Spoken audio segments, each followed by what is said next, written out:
분들과 이렇게 한번 인사합시다. 우리는 하나님의 언약 백성입니다. 우리는 하나님의 언약 백성입니다. 예, 감사합니다. 우리는 이 주일 오전 시간에 이 성도가 꼭 알아야 하는 언약이라는 주제를 가지고 성경에서 자신을 나타내신 하나님이 언약의 하나님이시다. 그래서 언약을 통해 자기 백성과 의미 있는 관계를 맺기 원하시는 그 하나님이 어떤 분이신지를 매주 살피고 있습니다.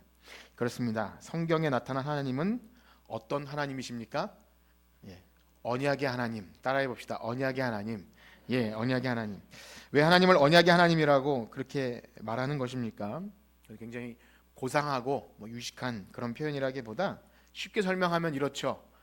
우주 만물을 지으신 창조주 하나님께서 그가 만드신 피조물과 의미 있는 그 관계를 맺기 원하시는데 사실 우리와 하나님과의 그 간격이 얼마나 크겠습니까? 그래서 대화할 수 있는 통로, 도구로 주신 것이 언약입니다. 언약을 지킴으로 보이지 않는 하나님이 살아계심을 우리가 알고 언약을 통해 복을 받고 또 언약을 통해 기도하고 그렇게 하나님과 깊은 교제를 누리게 되는 그 도구가 언약인 것이죠. 그래서 하나님은 우리와 언약을 통해서 의미 있는 관계를 맺으시기 때문에 아까 우리가 묻고 대답한 대로 하나님은 언약의 하나님이시다 이렇게 말하게 됩니다. 그래서 우리는 이것을 기억해야 합니다. 구원받은 성도의 삶은 철저하게 언약적입니다. 뭐라고요? 네, 언약적이다. 구원받은 성도의 삶은 언약적이다. 계속되는 이 시리즈를 통해서 여러분들에게 이것이 좀 입에 좀 붙고 의미를 좀 알았으면 좋겠는데요. 그래서 성도는 언약 안에서 하나님께 순종할 수 있고요. 또 언약 안에서 하나님의 사랑을 경험하게 됩니다. 그 헤세드로 말하는 언약적 사랑을 경험하고 또 언약을 근거로요.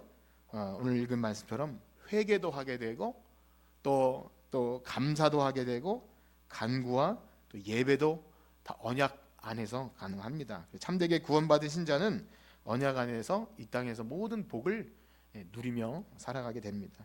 그러므로 이 구원받은 신자의 삶에서 성경이 말하는 언약을 이해하는 것은 너무 중요한 일이죠. 여러분 그렇게 생각이 드십니까? 그렇게 여러분께서 매주 들으시고 좀 그것을 더 알기를 원하시는 마음을 가지고 이렇게 더 관심과 또 기도를 하게 될 때 그렇구나. 성경 속에 계시된 하나님은 언약의 하나님이시고 그래서 우리가 그걸 잘 알아야겠구나. 그런데 반대로 이 언약을 바로 이해하지 못할 때 무슨 일이 발생하게 됩니까? 신자가 신자다운 삶을 살지 못하게 되더라는 것이죠. 하나님과 의미 있는 관계를 맺는 것을 모르기 때문에 그냥 멀리 단순히 나에게 잘 되게 하는 그런 그냥 기복 신앙이라 그럴까요? 하나님과 인격적 관계가 뭔지 모르기 때문에 성경이 말하는 복보다 내가 원하는 방식대로 내가 원하는 복만 말하다가 그렇게 신앙생활에 끊임없는 갈등과 결핍을 경험하게 되고 비정상적인 신자가 될 수밖에 없습니다.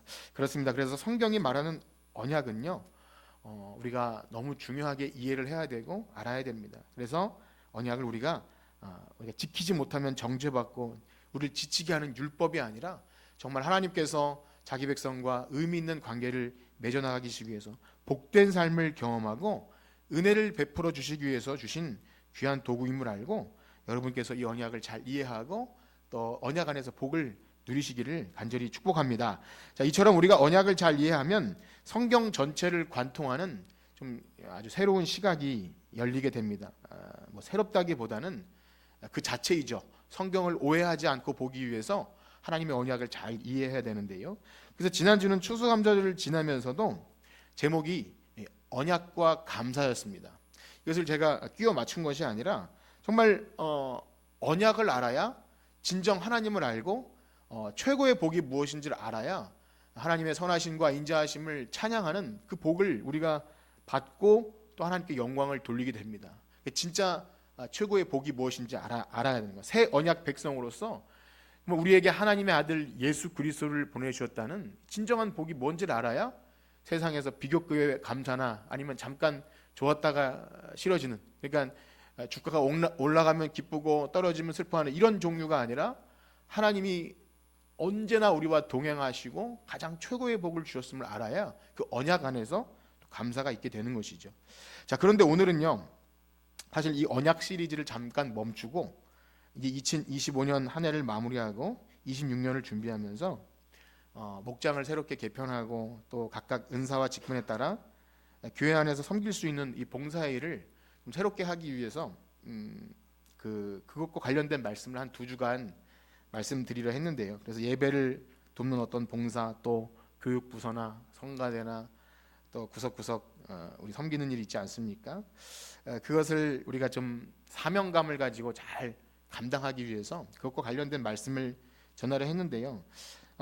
사실 전에는 이런 시간을 잘 갖지 못했습니다. 조금 적당히 큰 교회는 그런 사역자를 위한 수련회나 세미나나 그런 것들이 좀 있는데요. 저도 이제 그것을 들어서 알고 있지만 제가 워낙 그런 기획 능력이 없고 또 이런 좀 특별한 어떤 것을 만들기 어려워서 잘 하지 않았는데, 최근에 이 에스라 또 학계 느헤미야 매일 성경 본문에 따라서 이 본문을 보면서 참 하나님께서 귀한 깨달음과 그런 도전과 또 회개할 것들을 많이 주셨는데요.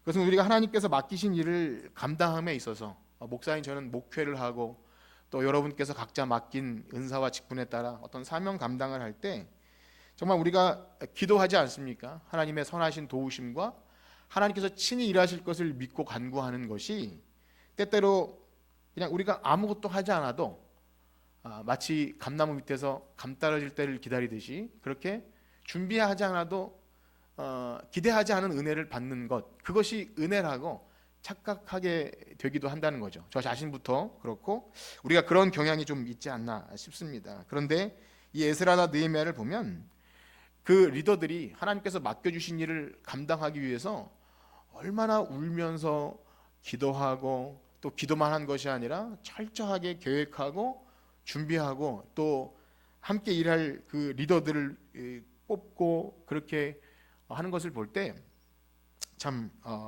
제가 너무나 부끄럽고 하나님 앞에 불충하며 또 회개할 것이 많다, 이런 것이 많이 느껴졌습니다.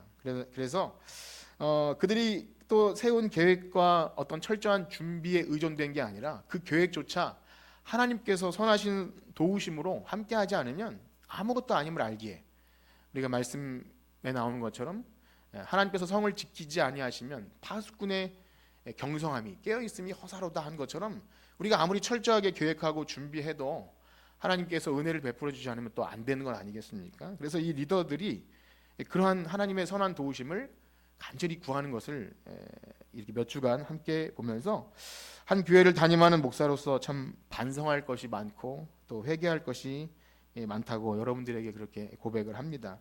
특별히 에스라나 느헤미야가 백성을 이끄는 지도자로서 그의 백성의 마음을 하나로 모을 때 또 인간적인 탁월함이나 또 재능이나 어떤 기술이나 기획 능력, 또 함께 일하는 사람들의 어떤 재능이나 노력, 이런 것이 먼저 앞서는 것이 아니라 항상 이 언약의 말씀을 근거로 함을 발견하게 됩니다. 그래서 오늘 제목이 언약과 사명인데요.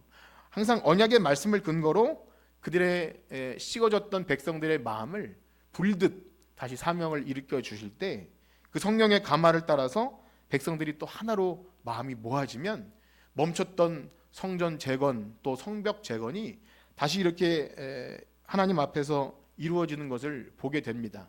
그러니까 사람이 힘으로 안 되고 능으로 안 되고 하나님이 하심을 이루는 것을 볼 때 항상 언약의 말씀이 앞선다는 거죠.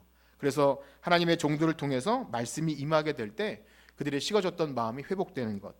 또한 에스라나 느헤미야가 자신들의 중차대한 사명을 발견하고 헌신하는 과정에도 다른 인간적인 동기가 아니라 뭐 어떤 명예나 아니면 내가 어떤 나가서 떨치리라 이런 게 아니라 자신들이 연약하지만 항상 이 언약의 말씀 때문에 이 언약의 말씀이 성취되지 않는 어떤 참 부끄러운 현실, 초라한 현실에 마음에 뜨거워져서 그 일을 감당하게 되는, 그래서 기도하고 금식하고 그런 것을 볼 때 이것이 우리에게 필요하겠구나, 그런 감동을 주셨어요. 목회자인 저나 또 하나님의 일을 감당해야 될 여러분들이나 이것이 필요하겠구나. 그래서 사실 제 나름대로 몇 주간 이렇게 혼자 목장 개편을 이렇게 해보고 저렇게 해보고 또 내년 주일학교 교사나 또 중고등부를 어떻게 할 것인가, 또 성가대나 또 예배를 섬기고 봉사하는 분들을 생각하면서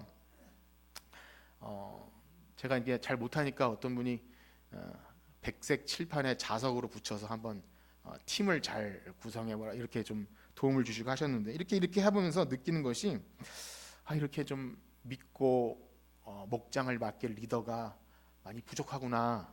그런 것과 함께 우리 교회 믿음 생활한 지 오래되신 분들이 많은데, 특별히 우리 교회는 권사님들이 많지 않습니까? 그런데 이렇게 모이기를 부담스러워하고 또 삶을 나누기를 어려워하고 어린 자 돌보기를 그렇게 참 어려워하는가, 또 젊은 집사님들이나 새가족들에게 선한 영향력을 줄 수 있는 분이 이렇게 부족한가, 이런 고민들을 제가 하게 되었습니다. 그런데 그런 인간적인 어떤 고민과 계획을 하기에 앞서서 과연 목사인 저 자신이 주님께서 맡기신 이 주님의 몸된 교회가 정말 주님께서 나를 위해 죽으신 십자가이신 주님께서 내 양무리를 먹이라 그렇게 맡겨주신 이 교회임을 알고 내가 여기 이 느헤미야나 에스라처럼 울면서 기도했는가, 우리 권사님들을 위해서 기도했는가를 생각할 때 참 부끄럽고 죄송하다, 이런 말씀, 이런 회개가 많이 나왔습니다.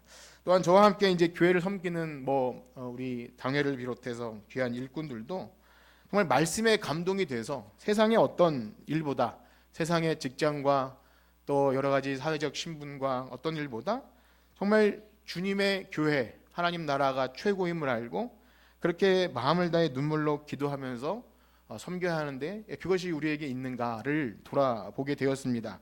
만약 그것이 확고하지 않으면 아무리 눈에 보여지는 일을, 실무를 잘해도 어떻게 목장이 편성되고 어떻게 교사가 세워지고 성가대가 구성이 돼도 우리가 이 말씀을 보면 그 일을 통해서 하나님이 영광 받으시고 교회의 머리 대신 그리스도께서 영광 받으시는, 특별히 우리와 함께 하시는 놀라운 그 언약의 복을 경험하기가 어렵겠다라는 생각이 듭니다. 즉 교회에서 봉사와 섬김을 하면서 하나님께서 채워주시는 놀라운 은혜보다 지치고 소진되고 이제 못하겠어요, 힘들어요, 이런 오히려 소진되는 일이 더 발생하지 않나.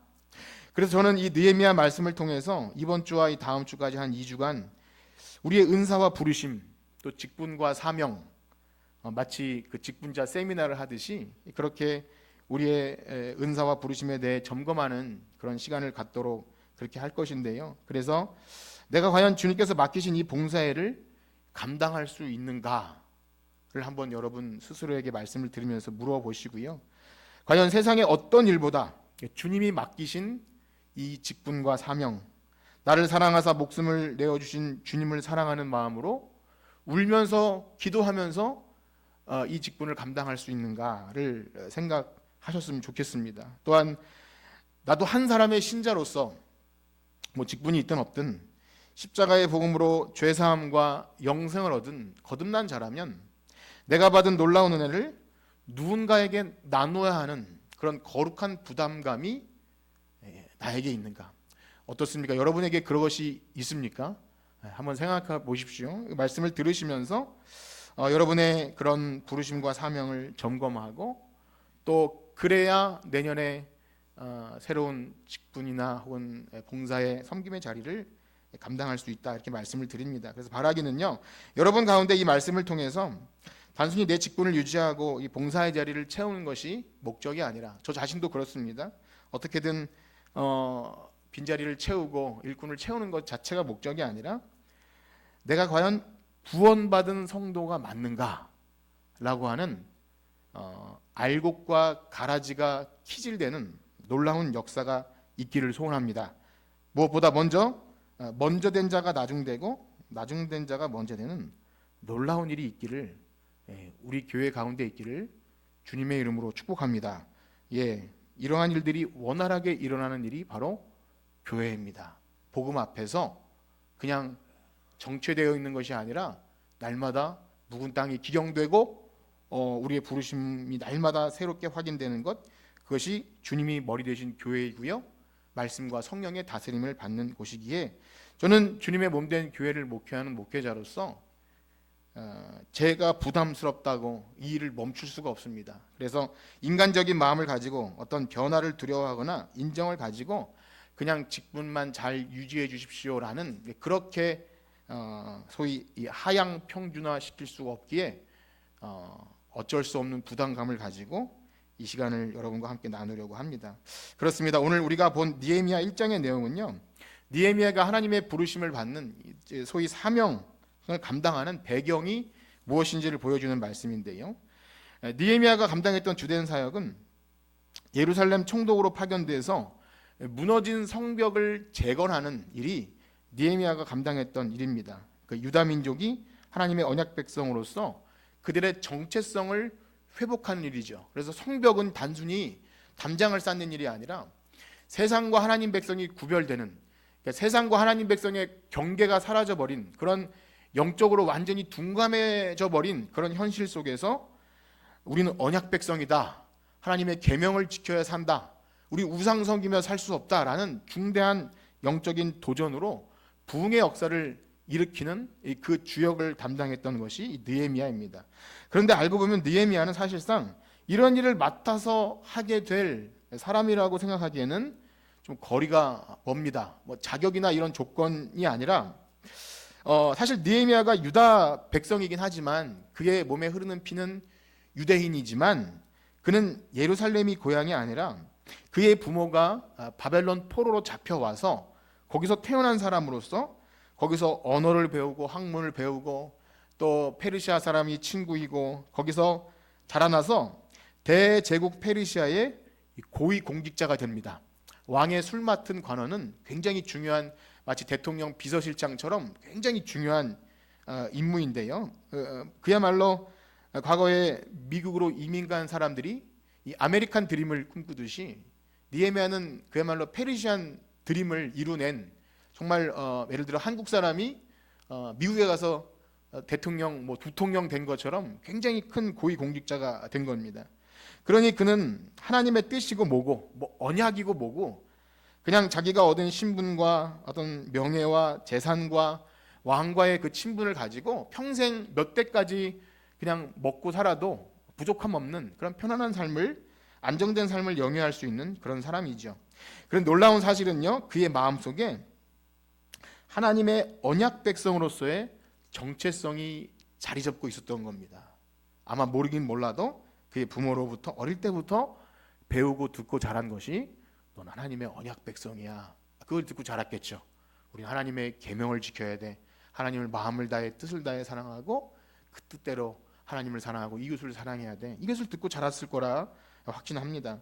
그렇습니다. 자신이 언약 백성이라는 정체성을 가지고 있던 느헤미야는 비록 지금 그들의 상태가 조상들의 범죄로 인해서 포로되어서 살고 있긴 하지만 결국 우리는 하나님의 언약 백성이기 때문에 하나님께서 예레미야의 입을 통해 말씀하신 70년 포로 기한이 차면 우린 돌아갈 거야. 거기서 다시금 하나님의 임재와 다스림과 성전을 짓고 하나님의 나라의 상징인 하나님의 백성이 약속의 땅에서 성전을 재건하고 다시 성벽을 굳건하게 쌓아서 다윗이 다스렸던 그때처럼 우린 하나님 백성으로 살아갈 거야. 이런 마음의 귀한 소망이 있었던 것이죠. 이러한 약속의 땅을 바라보고 소망하는 이 큰 그림은요, 오늘날 우리 새언약 백성도 마찬가지이죠.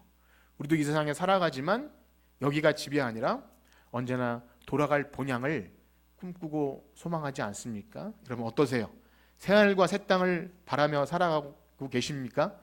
뜬금없는 말인가요? 여기가 전부라고 혹시 생각하고 사시진 않지 않습니까? 바로 그러한 맥락이에요.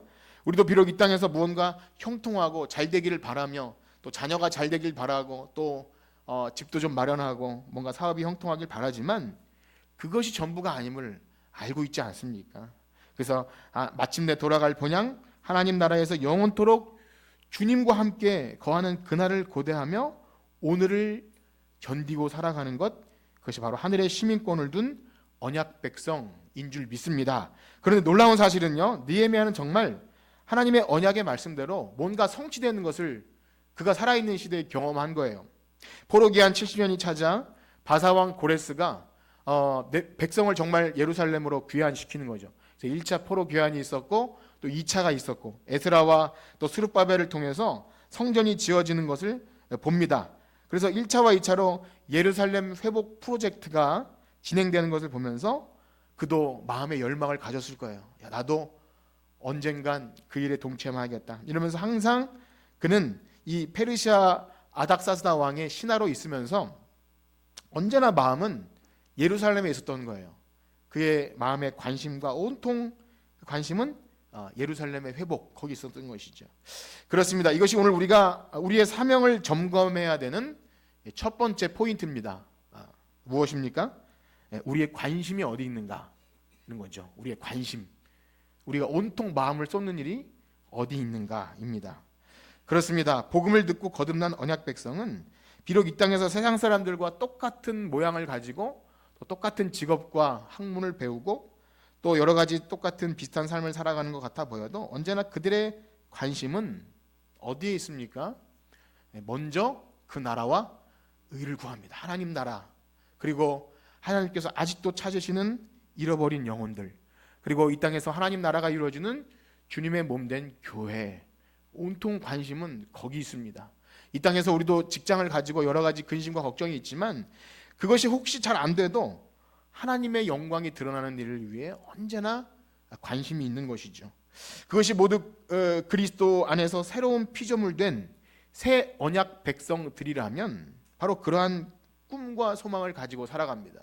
아까 우리가 부른 찬양처럼 하나님의 꿈이 나의 비전이 돼서 이 땅에서 하나님 나라가 이미 시작되었다고 하는데 왜 이런 교회의 현실과 이 땅의 믿는 자의 현실과 이런 것이 아직까지 이런가 하는 그런 이 간절한 애타는 마음을 가지고 살아갑니다. 여러분 어떠십니까? 그런 관심과 소망이 있으신가요?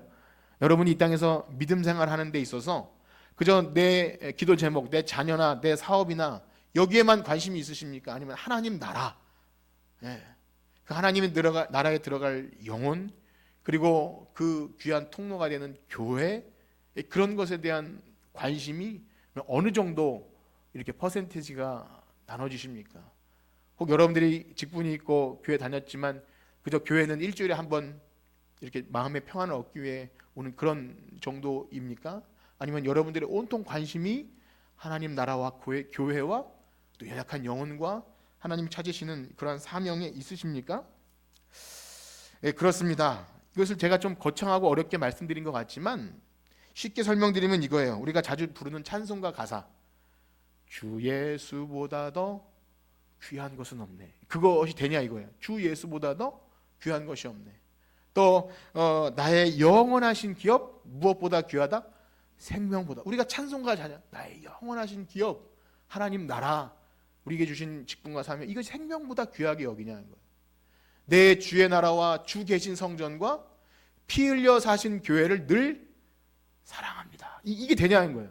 내 주의 나라와 주 계신 성전과 피 흘려 사신 교회를 늘 사랑합니다. 우리가 찬송가는 부르지만 실상 이것은 그냥 종교적 언어이고 그냥 그것에 지나지 않는가라는 것을 묻는 겁니다. 한번 생각해 보십시오.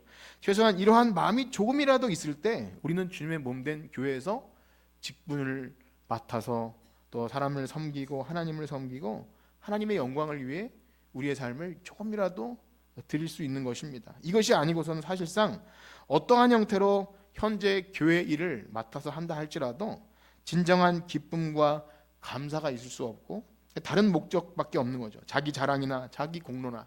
그러다가 알아주지 않으면 시험 들고 상처받아서 그냥 때려칠 수밖에 없는 것이 교회 직분과 사명이 아니었습니까? 또한 이것을 전혀 알지 못하고 그저 체면상 직분을 받게 되면 그냥 교회를 다녔으니까 의례적으로 받는 그런 직분, 그저 형식과 껍데기에 지나지 않는 것이죠. 그러므로 사랑하는 성도 여러분 진지하게 고민해 보십시오. 하나님께서 여러분에게 맡겨주신 이 은사와 직분, 또 여러분들이 무언가 교회 안에서 무언가를 섬기고 있다면 이 느헤미야가 느꼈던 하나님 나라와 그 언약과 그것이 성취되지 않는 그러한 비참한 현실 속에서 울면서 기도하는 것이 있었는가, 이를 한번 생각해 보십시오. 그것이 확인되셔야 합니다. 그래서 기도 시간을 통해서 묻고 또 물어야 합니다. 두 번째는요, 느헤미야는 하나님의 언약의 말씀이 성취되지 않는 현실을 보고 마음이 무너지는 경험을 합니다. 마음이 무너지는 경험. 우리도 세상에서 뭔가 일이 잘 안 되면 속상하고 마음이 무너짐을 경험하지 않습니까? 그런데 느헤미야는 다른 것이 아니라 언약 백성, 하나님 백성이 백성답게 살지 못하는 현실 속에서 애통이 생겼고 마음이 무너졌다는 거예요. 그래서 그것을 가지고 어떻게 합니까? 기도하게 됩니다. 기도하게 되는 거예요. 그래서 하루는 그의 동생 하나니가 예루살렘에서 느헤미야를 찾아오게 되죠. 항상 그의 관심은 예루살렘에 있었기 때문에 오늘 읽은 말씀에 보면 야 예루살렘은 지금 형편이 어떤가? 그 이제 1장 1절 2절 그쪽의 내용인데요. 근데 하나니가 이런 말을 해요. 지금 성벽은 무너지고 성벽은 불탔는데 사람들은 자기 먹고 살기 바빠서 그냥 방치되어 있습니다. 그냥 그렇게 초라한 상태가 유지되고 있습니다. 그렇게 형님에게 보고를 해요. 그러니까 느헤미야가 어떻게 반응해요? 뭐 사실 원인을 분석하고 책임 소재를 규명하자면 뭐 말할 수 있는 것이 많겠고 현재 예루살렘에 있는 사람들도 여러 가지 합리적인 이유로 그 직분과 사명을 감당하지 못할 뭐 여러 가지 핑계든 이해든 어쨌든 뭔가 있을 거예요. 오늘날도 TV 뉴스를 보면 어떤 사회적 참사나 아니면 뭐 경제 어떤 정치적인 상황에 대해서 뉴스나 이런 데 보면 소위 전문가로 말하는 패널들이 나와서 이러저러한 분석을 내놓고 상황 판단을 하고 또 법적인 공방을 하고 이런 말들을 많이 쏟아내는 것을 우리가 보게 됩니다. 뭐 그것도 필요한 일일 것입니다. 뭐 원인을 알아야 또 문제를 발견하고 또 해석을 하고 이렇게 개선을 하겠죠. 그런데 하나님의 일에 있어서는 그보다 훨씬 중요한 게 있습니다.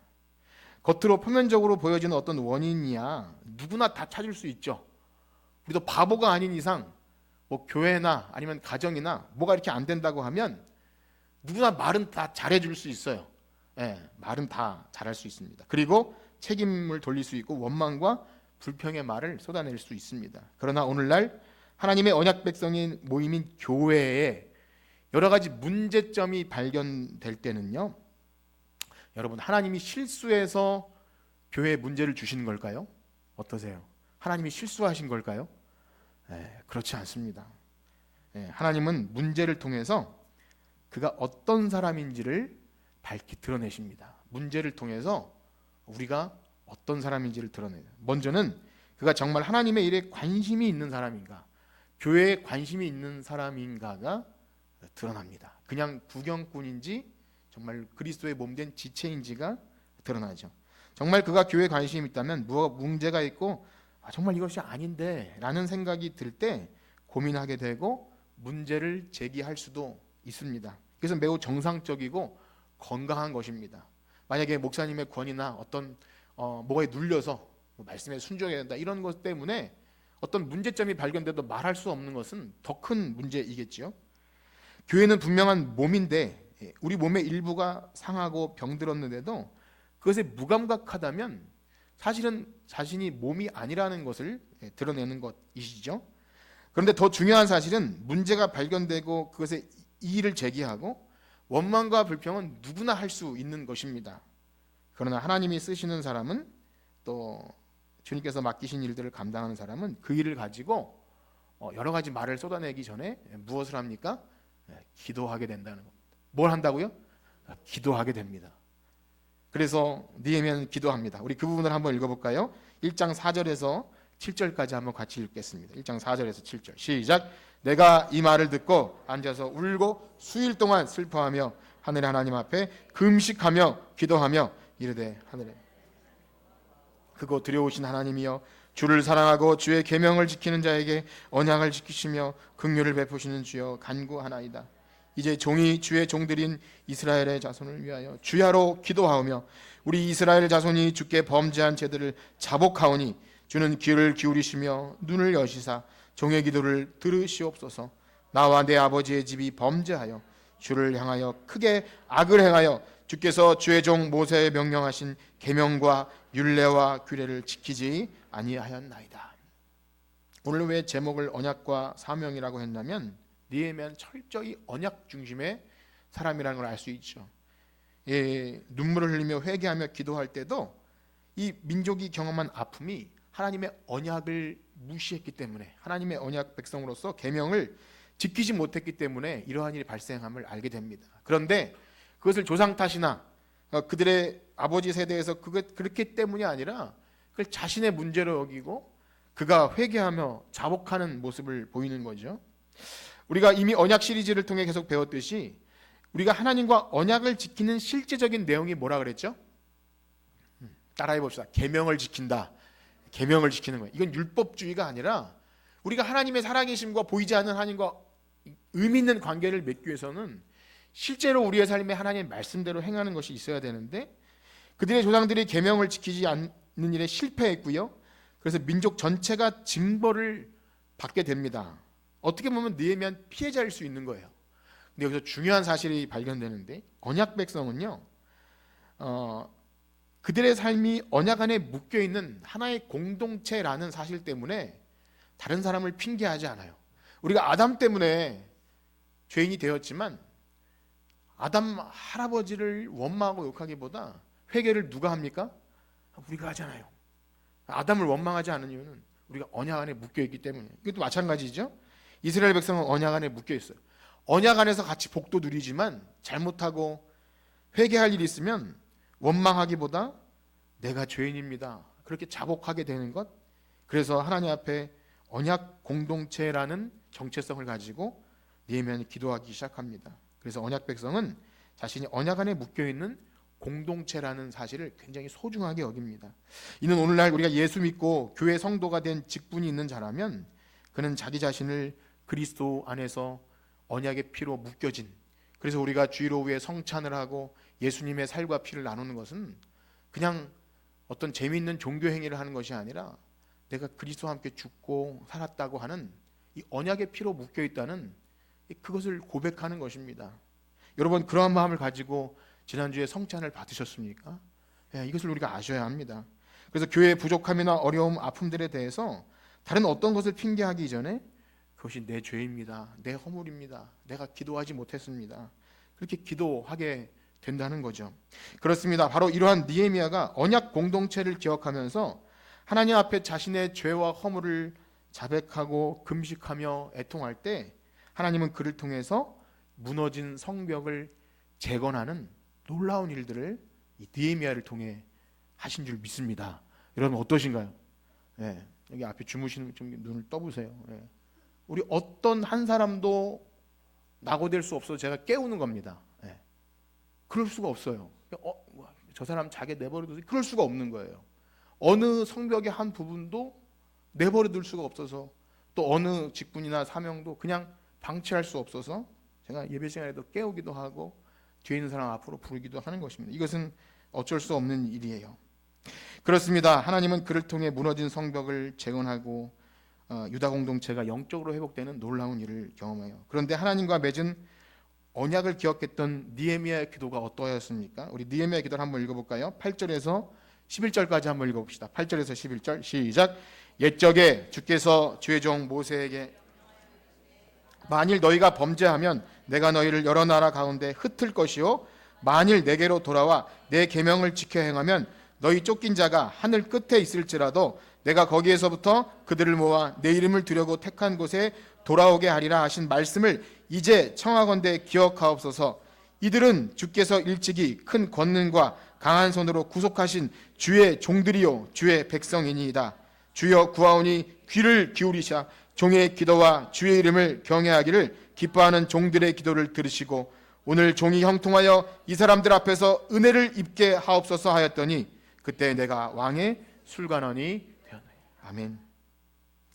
느헤미야는 기도합니다. 징계를 하신 분도 언약에 신실하신 하나님이라면 우리를 회복하실 분도 하나님이시기에 어떻게 하면 우리가 돌아갈 수 있습니까? 말씀에 의지합니다. 만일 내게로 돌아와 내 계명을 지켜 행하면 회복할 수 있는 길도 언약을 지켜 행하는 것이다. 그래서 그것을 근거로 하나님 인자와 자비를 베풀어 주십시오.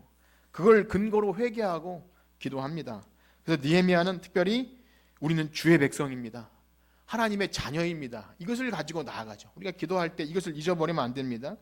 그러니까 시시비비를 가리고 이런 차원이 아니라 우리가 하나님의 백성이고 자녀라는 그 근거를 가지고 특별히 우리는 주님의 종입니다. 종으로 맡겨주신 일을 우리가 감당해야 합니다. 이러한 책임감을 가지고 기도를 하죠. 자, 그러므로 사랑하는 성도 여러분, 여러분 마음속에 이 그리스도의 몸된 교회를 위해서, 또한 그 몸에 지태진 다른 영혼들을 위해서 우리가 직분과 어떤 섬김의 부서를 가지고 섬기기 원한다면, 여러분들이 하는 모든 사역이 내가 주체가 되고 내가 원하는 것을 이루고 어떤 열매를 보고자 함이 아니라, 주님이 우리의 참 주인 되시고 우린 종이 되어서 내가 이 땅 가운데 하나님의 그 영광을 보기 위해서 맡겨주신 일에 정말 생명을 걸고 기도하는 것, 그 종으로서 사명을 감당해야 할 줄 믿습니다. 그래서 우리가 보기 원하는 열매는 무엇입니까? 오늘날 많은 사람들이 교회가 부흥하는 것을 수적으로 늘어나면 그것이 부흥이라고 말하고 또 착각하기 쉽지만, 그것은 부흥의 본질은 아니죠. 물론 진정한 부흥의 역사로 많은 영혼들이 교회로 모이게 되는 일도 우리가 경험하지만, 우리의 목표는 숫자가 아닙니다. 무엇입니까? 우리가 하는 모든 사역을 통해서 그리스도 십자가 복음의 광채가 밝히 드러나야 합니다. 죽어져가는 한 영혼이 복음으로 말미암아 거듭나고 죄사함과 영생의 소망 때문에 세상에 어떤 것도 가치가 없고 하나님 나라가 가장 소중하게 되는 그 거듭남의 역사가 있어야 합니다. 그것이 바로 하나님이 영광 받으시고 우리를 위하여 십자가 지신 예수 그리스도 주님이 높아지신 일이고, 우린 그거 하나면 충분합니다. 그렇게만 된다면 우리의 이름은 사람들의 기억 속에 혹 사라진다 할지라도, 그래서 우리의 수고와 헌신을 알아주지 않는다 할지라도, 사도 바울의 고백처럼 내가 기뻐하고 기뻐한다, 하늘에 내 생명책에 이름이 기록된 것만으로도 너무 감사하고 기뻐서 감옥에 갇혀서도 자기의 직분이 너무 소중했던 사도 바울처럼 그렇게 우리 안에 기쁨이 넘치게 될 줄 믿습니다. 그렇습니다. 사랑하는 성도 여러분, 우리 교회는 이러한 마음을 가지고 새해 각 부서와 예배를 위한 섬김, 또 교회 청소, 그리고 각종 다양한 부분에 섬기고자 하는 분이 있다면 내일부터 시작되는 니헤미야 언약 기도회에 반드시 참여하셔야 합니다. 제가 여기저기 중간중간 붙여놨는데 내일부터 매일 저녁 9시에 기도회를 할 것입니다. 특별 기도회로 모입니다. 혹시 그 시간이 어려우신 분이라면 제게 따로 말씀해 주셔서 반드시 기도를 하셔야 합니다. 어쨌든 그 기도회 옹담에 동참하셔야 직분도 받고 각종 부서에서 섬길 수 있습니다. 여러 가지 상황과 여건상 매일 참석이 어려우시더라도 작정을 하셔서 며칠이라도 2주 후에 제가 거울에 붙여놓은 그 사역 지원서에 여러분들의 이름을 직접 써주십시오. 이미 맡아서 하시는 분들도 다시 이름을 써주십시오. 그리고 이번 기회에 잘됐다 내려놓고 싶으신 분들이 있으면 내려놓으셔도 됩니다. 제가 정말 이렇게 말해놓고 그렇게 되면 제가 부끄럽겠죠. 괜히 긁어 부스럼밖에 안 되는 것, 목회자의 능력, 자질이 부족하다는 것밖에 안 될 수도 있을 것입니다. 그런데 제가 그것이 두려워서 구데기 무서 장 못 담그듯이 그렇게 안일하게 있을 때, 내 집은 만민이 기도하는 집이라 하셨고 하나님의 교회, 그리스도의 몸된 교회가 하나님 영광을 받으셔야 되는데 마치 하향 평준화되는 것처럼 그렇게 침체되는 것을 그냥 내버려둘 자신이 없습니다. 그래서 특별히 우리 교회 이 권사님으로 불리시는 분들은 거기다 이름을 쓰시든지 안 쓰든지 반드시 기도에 참여하셔야 합니다. 그래야 직분을 유지하실 수 있습니다. 사실 지난주 금요일에 금요기도에 강봉영 원사님 혼자만, 권사님 아무도 안 나오셔서 제가 너무 마음이 어려웠습니다. 제가 부족해서 그렇다 생각이 돼서 많이 회개도 됐는데요. 여러분, 권사라는 직분은 무엇입니까? 그야말로 기도하고 전도하고 영혼 돌보고 교회 청소하고 그것이면 되지 않습니까? 기도하셔야 됩니다. 제가 젊은 목사가 어머니 뻘 되는 권사님에게 무슨 책망을 하며 무슨 권면을 하겠습니까? 그래서 주님이 주신 담임 목사의 권한으로 간절하게 부탁드립니다. 권사님들 기도하시길 축복합니다. 아멘 안 하셔도 어쩔 수 없고 주무셔도 어쩔 수 없습니다. 그런데요, 하나님이 주신 직분을 귀하고 소중히 여기신다면 목숨을 걸고 기도하십시오. 그렇지 않으면 권사로 불리든 뭐로 불리든 그것은 하나님 보시기에 책망받을 일입니다. 학계 선지자가 하나님의 일을 이 핑계 저 핑계 대면서 미루고 자기 먹고 살기 바쁜 백성들에게 뭐라고 했는지 아십니까? 너희가 하는 일이 형통하지 못한 이유가 바로 그것 때문이다. 우리 그 말씀을 한번 읽어볼 텐데요. 학개 1장 2절에서 7절까지 한번 교독해 봅시다. 학개서 1장 2절에서 7절 제가 먼저 읽겠습니다. 만군의 여호와가 이같이 이르노라. 이 백성이 말하기를 여호와의 전을 건축할 시기가 이르지 아니하였다 하느니라. 여호와의 말씀이 이 성전이 황폐하였거늘 너희가 이때 판벽한 집에 거주하는 것이 옳으냐? 그러므로 이제 너희는 너희의 행위를 살필지. 너희가 많이 뿌릴지라도 수확이 적으며 먹을지라도 배부르지 못하며 마실지라도 흡족하지 못하며 입어도 따뜻하지 못하며 일꾼이 삭슬 받아도 그것을 구멍 뚫어진 전대에 넣음이 되느니라. 만군의 여호와가 말하노니 너희는 자기의 행위를 살필지니라. 사랑하는 성도 여러분, 제가 죄송하게도 권사님이라는 직분을 언급했지만 우리 모두 똑같이 누구나 다 우리의 행위를 살펴야 합니다. 과연 우리가 하나님 앞에서 이렇게 직분 감당하는 것이 옳은 것입니까? 어떻습니까? 사랑하는 성도 여러분, 이 말씀이 여러분에게 짐처럼 부담스럽게 여겨질지라도 저는 확신합니다. 여러분 가운데 이 말씀에 순종함으로 기도회에 참여하고 하나님 부족한 저도 다시금 사명감 일으켜 주시고 주신 직분과 사명 감당하게 힘도 주시고 건강도 주시고 여건도 허락해 주십시오.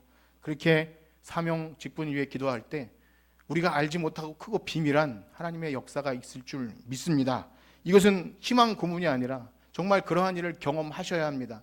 교회는 그러한 일이 날마다 일어납니다. 항상 똑같을 수 없고 침체도 됩니다. 그러나 말씀으로 우리의 마음을 기경하셔야 합니다. 이것이 불가능한 교회라면 문을 닫아야 합니다. 그러하기에 여러분들에게 오래되신 분들에게 부탁을 드리고 부끄럽지만 저 자신도 다시 한번 마음을 새롭게 해서 이 일을 감당하기 원합니다. 놀라운 복을 경험하게 될 것입니다. 이것이 여러분들에게 경험되면 간증이 되고 누가 뭐라고 하지 않아도 이것이 가장 복되구나, 그렇게 여러분의 신앙이 더욱더 하나님과 하나의 나이테가 그렇게 생길 거라 믿습니다. 사랑하는 성도 여러분, 기대가 되지 않습니까? 저는 참 설레고 흥분되는 일이라 생각이 됩니다. 저는 그런 스타일이 아닙니다. 저는 굉장히 소극적이고 모험을 두려워합니다.